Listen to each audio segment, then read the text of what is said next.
Vikings talk. It's Purple Daily on Score North and ScoreNorth.com. Purple Daily, presented by Surly Brewing Company. Very. According to the games that we lost, we should be in the playoffs right now. We should have one of the best records in the league. So, we only shot ourselves in the foot. We only hurt ourselves. Not finishing the game, not coming out with energy. Just little things to not put us up on that scoreboard. And that's the tough thing about it. And we're 1-2 games away from being in the playoffs and competing. So we're the only ones to blame. We can't blame anybody else. Justin Jefferson, man. You know what probably gets under his skin so much? Like, he's probably split. He's super happy about it, but he's also like, God. Watching the Bengals, right? Watching his guys, Joe Burrow and Jamar Chase. Yeah. He's looking over there like, are you kidding me? This was a dumpster franchise, and now they won the division. They're putting up ridiculous points on everyone. You're right. And people think because, and Chase is great. But because of his season, they're like, Jamar Chase is unbelievable. Jefferson's good, but Jamar Chase is, and that's probably not the case. They're both phenomenal talents, but I bet you it drives him crazy. And those guys, and like he sees Joe Burrow cutting it loose, dude. It would fire, passion, yeah. I would be, if I was in JJ's shoes, I would probably be much more irritated and frustrated than like. That's great for them. I would be happy for them, but I would probably be burned. I seem to remember on a preseason episode of Purple Daily, one of the members of this highly rated podcast put Joe Burrow above Kirk Cousins on a quarterback ranking list and was mocked and ridiculed, not by you guys necessarily, but I just want to throw that out there. Okay, I'm wrong a lot on this show. I was right about Joe Burrow being better than Kirk Cousins. And if you don't think that, then I don't know what you're watching. This is Purple Daily Vikings entertainment. We just want the Vikings to win a Super Bowl before we die. It's Mackie, it's Judd, it's our executive producer Declan. If you're watching us on a TCL TV on the Purple Daily YouTube channel, thank you for supporting one of our partners. They've got a new lineup of award-winning TVs delivering the most entertainment with stunning resolution, all at an affordable cost. Enjoy more of the things you love with TCL. I know we had to play that JJ clip, but it is 4-Question Friday, so we'll hit you. But we got a team in here. This is like a chant. Now every time I be we gotta score.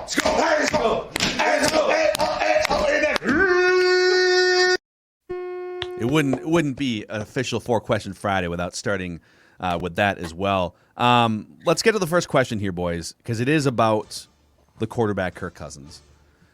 And these questions are all from, we're kind of pulling Feedback Friday into 4-Question Friday here too, because these are all from you guys, the listeners, through the Score North app or from the YouTube comment section. Steve Graff, via the Score North app, sends in this question. If Cousins would accept a 4-year extension with annual salaries or cap hits of 25, 25, 30, and 30 million, which would be a lot less than his average annual salary and cap hits are now, would you consider it? Somewhat team-friendly, somewhat Cousins-friendly, 4 years, spreads out the cap hit instead of ballooning it like the Vikings did last time. Thinking of the past 30 years of Vikings quarterback rebuilds is good for Surly, but not my health. Gannon, Dante, Kirk are the only quarterback to provide some longevity. Gannon, not really.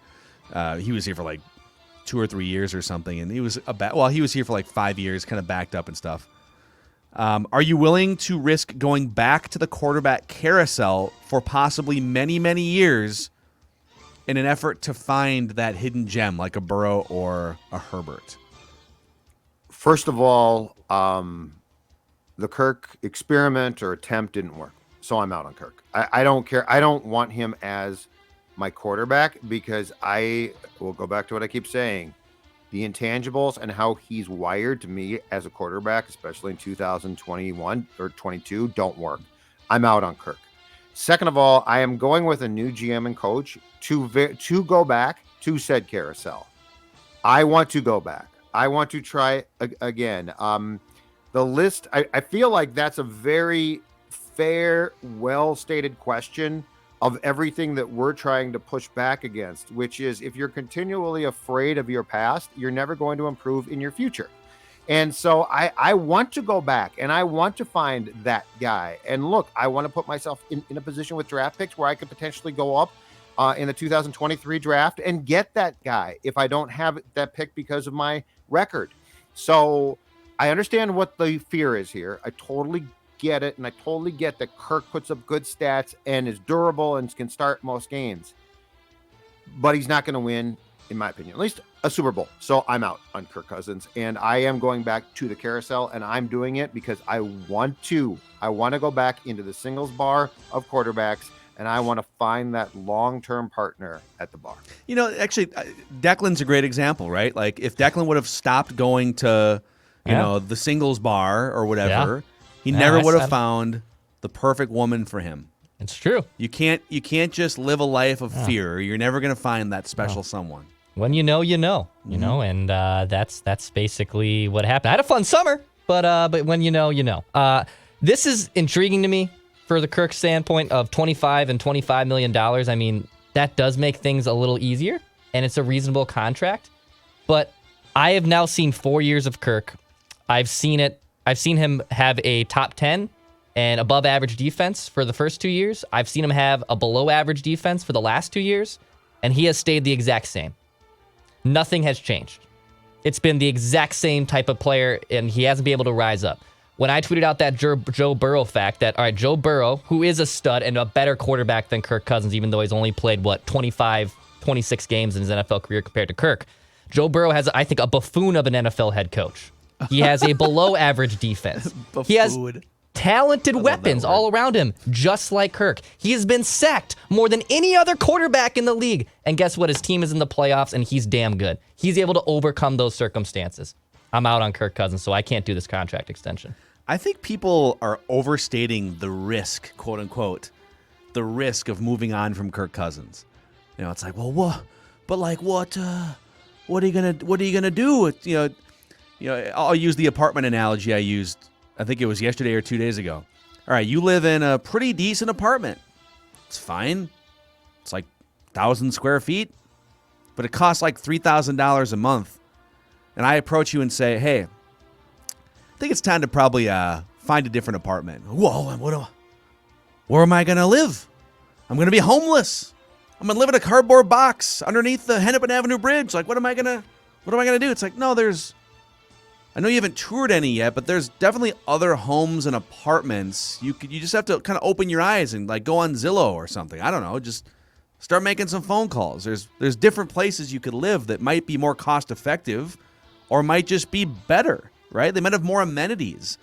And like the Vikings as a team are averaging 8 wins per season since they signed Kirk Cousins. All right, so they're definitely not a train wreck, but they're nowhere near being a championship caliber team. Did you know that they averaged 9 wins per season with Teddy Bridgewater as the quarterback? And they also averaged 8 wins per year with T-Jack and Gus Frerotte as quarterback for 3 years. They had 13 wins with Case Keenum that 1 year in 2017. It's like, what's the risk? Like, people think you're moving off of like a 13-win team construction. Maybe you find a quarterback that's not as good as Kirk Cousins, but that is much more cost-effective and fits and meshes better with the team, and the team can find more free agents because he doesn't cost $40 million to the cap. Like, people are overstating the risk of exploring your options at quarterback. Absolutely, and you can take your shot, which the Vikings did. They took their shot. It didn't work. At some point in time, you can't just say, well, yeah, we took our shot and it didn't work, but it's pretty stable. So yeah, but I get the being risk adverse of fans here, because they have seen, especially if you're 30, you have seen an absolute carousel of QBs, right? I go back to the end of Tarkington and Kramer, and I mean that turned into the same sort of thing. So I get it, but I don't think that you should look at the Vikings past. I think that you have to look at the league itself right now and look at what the best teams are doing. And the best teams in lots of cases, or the up-and-coming teams, Yeah. have found their guy on a rookie contract. So, And I think the way that, because it's been 30 years of quarterback carousel and there's been some whiffs in there, Ponder was a huge whiff, T-Jack was a whiff, Bridgewater wasn't a whiff, but it didn't work out because of the injury. Right. I think Vikings fans are trained to look at the quarterback pool and they see the Daniel Joneses and they see the Christian Ponders and they see the Brock Osweilers and the bus, right? But there's also a lot of Russell Wilsons and there's a lot of Joe Burrows and Patrick Mahomes and, might you whiff? Yeah, you might whiff. But if you want to pull yourself out of this year after year of mediocrity and just, scratching and clawing to get to 8 or 9 wins, and you're going to have to take that risk at some point again. So don't be afraid. Just because you got burned in your past doesn't mean that you can't find that right person for you. And if you hit, you hit. If you hit, it's on. It all will make sense too, by the way. It'll all just click. After I everything I'm love going to talk, it'll all just click. Everything will just make sense. It all just makes sense. I do. Much like when Judd met Surly for the first time. It all just clicked. Oh, the first time that I had a Surly, and in particular a Surly Furious IPA put in front of me at the bar, I was like, I'm in love. Did Lady in Red just start playing in your head? I'm in love. Yeah, I'll tell you what started to play in my head. One of the great beers of all time right here. And if you're going to the Vikings game on Sunday, now, of course, drink responsibly, but I urge you to find that Surly Furious stand at which you can enjoy a beer, because you're not going to enjoy the game. So you can enjoy the best beer around, Surly and Surly Furious. One more before we get to questions 2, 3, and 4 here on 4 Question Friday. Just one more thought on Cousins. Our friend Eric Eager from Pro Football Focus, the vice president of research at Didn't Pro even Football tell us he got a Focus. VP role. He's been a friend of the show for like 10 years. He talks a lot about variance. He likes to use statistical buzzwords that confuse people, right? But variance is one of the words he uses.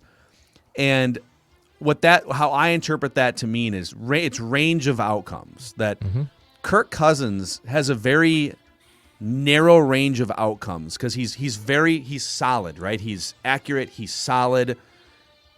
You're pretty rarely going to have a bad offense or a bad team because he's going to be accurate and he's going to throw passes down the field to open receivers, and he's going to, when the game plan is scripted properly and when the opponent isn't getting, a ton of pressure on him, he's going to pick that defense apart for the most part. So, your floor for Cousins is very high. You're not going to get a 5 interception game from Kirk Cousins. Right. But the ceiling is very low because he's risk averse. He doesn't perform well under pressure because he's not mobile, and when things get off script and muddy, he sort of short circuits mentally. Whereas a Pat Mahomes, for instance, the variance of Pat Mahomes' play is so wide. He was garbage in the first 7 or 8 weeks of the season. He was far worse than Kirk has ever been for any stretch when he's just slinging interception after interception, right? Brett Favre is another great example. Look, Brett Favre had 20-plus interception seasons. He had games where he's just an interception machine. He's making these reckless throws across his body in the NFC Championship game, but because the variance is wide on the top end, too, he's also going to give you these magical moments where he's threading the needle. And when guys like Mahomes and Favre and Burrow, when those guys are locked in at the top end of their variance, they win Super Bowls. Not yet with Burrow, but he probably will at some point.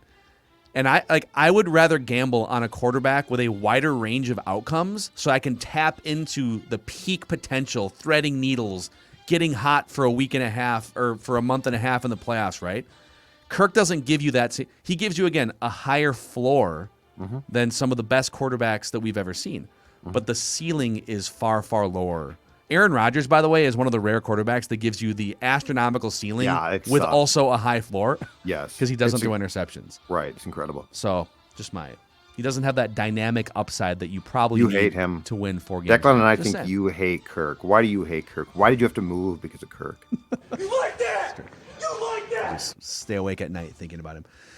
Joe Brown via the Score North app asks, question number 2, if Deshaun Watson got his mess cleaned up and the Vikings' new GM decided he wanted Watson at quarterback, would they try to hire Eric Bieniemy to lure Watson to Minnesota? Remember, Bieniemy was the guy Watson wanted Houston to interview and hire, and they didn't last year.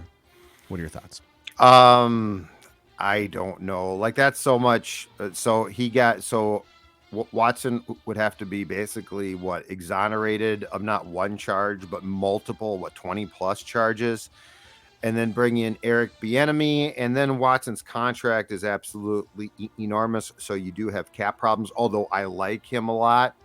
You know what? I think I've turned the page. I think I'm to the point now where I want a new GM and a new coach, and I really want them to take a stab at being able to get their guy on a rookie contract. I mean, to me, a large part of this move, and especially from the GM standpoint, is identifying the next guy. Because Watson's not going to come back for cheap. So while a year ago, that idea, I at this time last year would have said absolutely, I think I've moved on now. Dax, what about you? All right, I don't like to do this because it has a bunch of legal cases against him. But like, if this legal slate didn't exist and Deshaun Watson just wanted out of Houston because he was fed up because Houston's an incompetent organization, so we're just removing that for a minute, and having him and Bieniemy as the head coach, yeah, I could get down with that idea. But I tend to also agree with Judd's point that, well, Deshaun Watson's damn good, and when he was on the field, he was clearly a better quarterback and a significant upgrade from Kirk Cousins. But you're gonna have to just overpay for him. You didn't draft him. I would rather go back to the QB carousel. I'd rather just try to find your guy. So for those reasons, as Shark Tank would say, I'm out. Yeah, it's so tough. That was good. I think I'm just out. He's so good and so talented, and I do think he moves the needle. I think when and if all this stuff is clear, I think he goes back to being a top 5 quarterback in the NFL from Miami or whoever he winds up playing for. But part of me just wants someone that you can root for too, and I don't know how I could root for him if Right. any of this stuff is true. It's like, God, maybe he goes on some sort of reclamation apology tour, but to this point, it's been radio silence, and Yeah. I don't know, man. On the Bieniemy front, I'm interested. I'm curious to know why he hasn't been hired as a head coach already. I know the NFL has some major race issues when it comes to the chances that black coaches don't get versus white coaches. So, or is it that he just hasn't? Because Bieniemy can be abrasive. We've seen him here as a position coach. So is he maybe a little too old school? I don't know. He's definitely, I think, in the process of talking to people, he's definitely got some zim in him, and owners don't like that. Yeah, but he'll probably get a job at some point. It'd be interesting to see him and Deshaun Watson paired up to see because Bieniemy was instrumental in developing Pat Mahomes too, and so Watson's more of a finished product. I don't think it happens with the Vikings. Question number 3. Mr. Ad MVP on YouTube says, so let me get this straight. Kirk Cousins needs to be replaced as he's a career 500 quarterback that can't win. Yet you guys want to replace him, he's referring to some of our lists from the last week, with Derek Carr, who can't win, Russell Wilson, who hasn't won anything since he signed his second contract and didn't have the best defense in NFL history, and Deshaun Watson, who is a career 500 quarterback. Why would you want to replace Cousins with any of those guys? Is his question. I think more of those guys were on your list, Phil, than mine. So because okay. I don't want Okay. You're deflecting. I don't. Okay. No, I know I'm deflecting because I You don't. wouldn't want replace to Kirk with any of those guys? I don't want to replace. If this team, if I felt 2022 was an opportunity with like the Favre ad, Wilson would intrigue me, but I don't.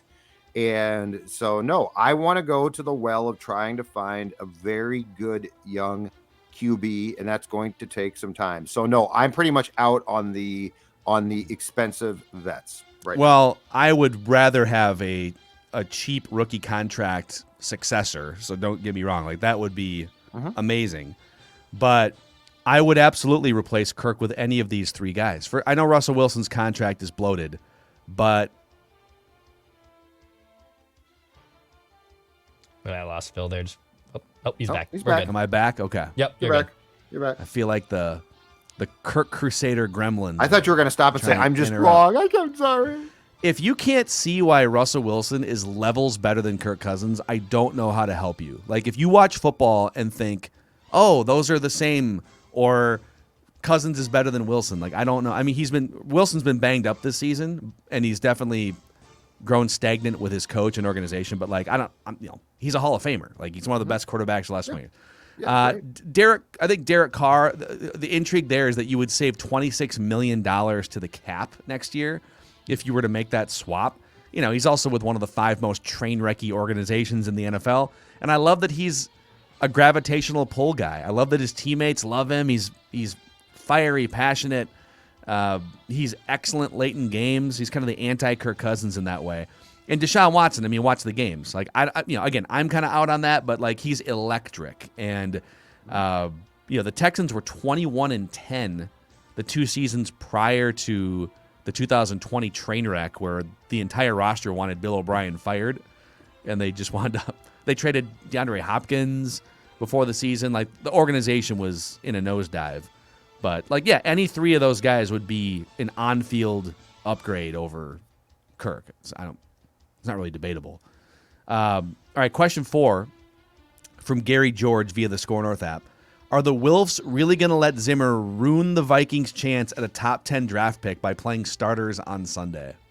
They shouldn't. Kirk Cousins should not play. Dalvin Cook should not play. I would be tempted, although he wouldn't be happy about it, for Justin Jefferson not to play. But there's no indication so far, at least, unless Mike is just not telling the truth. There's no indication that the Wilfs or Spielman or anyone's going to step in and tell Mike, you're starting Kellen Mond. I don't see, and we talked about this on Mackey and Judd as well, I don't see any upside or any reason for Kirk Cousins to play. Only bad things can occur, and it is an exhibition game. Both teams are dead, and it's a perfect time to play Mond. I don't get it. I don't. I'd step in. It's perplexing. It's absolutely perplexing. Like, there's really no point. I know JJ can break the team receiving record that Randy Moss set, but at the same time, I don't care. It's preseason game number 5. He'll break it 5 times because there's an extra game. Yeah, he'll definitely break. I mean, exactly. There's no upside, and the downside of draft positioning being lost or Kirk suffering an injury that prevents you from trading or extending him, right? Like, let's say on the 2% chance that he blows his ACL out or something, you can't trade him at that point. You could extend him, but like, now he's a 34-year-old coming off a knee injury. Why wouldn't you want to get a look at Mond, though? Like, what? Why wouldn't you want Kellen Mond? Okay, he's terrible. Good, you saw it. Okay, he's great. Awesome, you saw it. Yeah. Like, what? Tell me, give me any downside in an exhibition game to playing Mond. I can't figure one out. Nothing. He doesn't know the playbook. I don't know. Well, Good. Whatever. Freelance, baby. Freelance it. Throw that ball around. Chuck the rock. I'm assuming Kirk has been taking the number 1 reps. So reporters haven't been allowed at practice this week and last week because of COVID protocol. Yeah. So like, the team is sending a pool report basically. Yeah, but they don't tell you. So like, as you recall, Phil, I think by this time of year you only get to watch stretching. I'm not kidding. Stretching and individual drills. So like, you don't see team drills. So you don't even know. But I'm sure Kirk is. I'm sure it's just, business as usual. We're gonna go try to win the game, and Kellen Mond shouldn't play. I got one more bonus question for you guys. Bill O'Brien is interviewing for the Jaguars head coaching job next week. What's your interest in Bill O'Brien as a replacement for Mike Zimmer? That's a question. What do you mean, Bill O'Brien? I think he's above 500. Let's see here. So the Jaguars are talking to, let me get this straight, Bill O'Brien, but I don't believe and Doug Peterson. Kellen Moore. They've requested Bieniemy. So you're not going to talk to Bieniemy, but you're going to talk to Bill O'Brien? Bill O'Brien is 52-48 in 100 career games as a head coach, with 4 playoff appearances in 7 years. And and if I'm not mistaken, he's like the OC at Bama right now for Nick Saban, right? Yep. So what are we doing here? Like, that's where hiring an above 500 coach. turn around your franchise. Why wouldn't? So if they're not going to talk to Bieniemy, but they're going to talk to Bill O'Brien, like, what are you even doing, Shad Khan? I don't know. I need to see Bill O'Brien be the head coach of the Jaguars. Huffing and puffing on the sideline. You know what, though? He would be the perfect replacement, not for Urban so much as Doug Marrone. Because I think Doug Marrone and O'Brien are the same guy.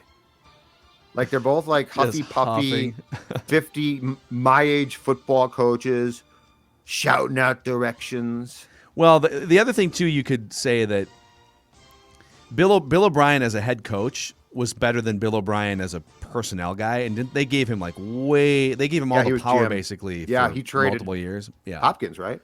So He gave him he's away. just the coach, and somebody else is running the front office. No, he's not just no. I have no interest. Okay. I would rather hire Mike Zimmer the day after he's fired than Bill O'Brien. Oh man, could you imagine hiring Mike Zimmer to work with Trevor Lawrence?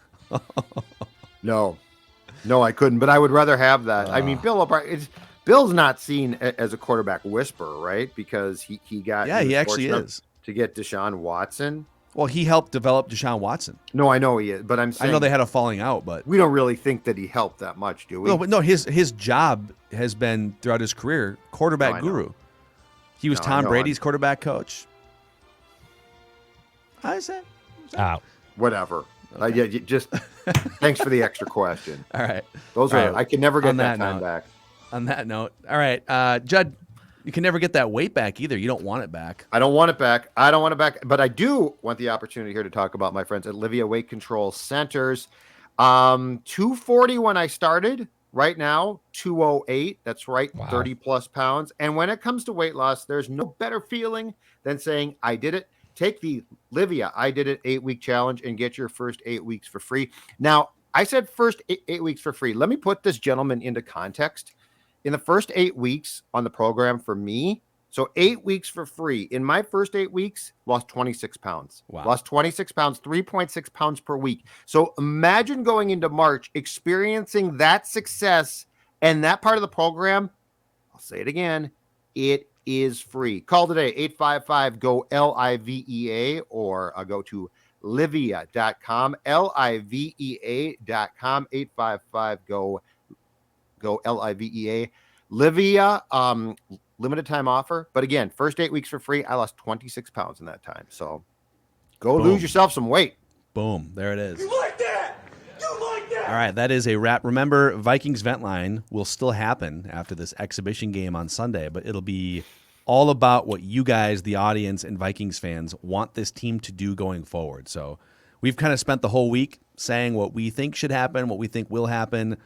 Eventually next week, things will happen officially, but Sunday's Vikings Vent Line will be all about what you guys want to see happen. So be sure to tune in after Bears Vikings. That's a wrap on this 4-Question Friday, Purple Daily. See you guys.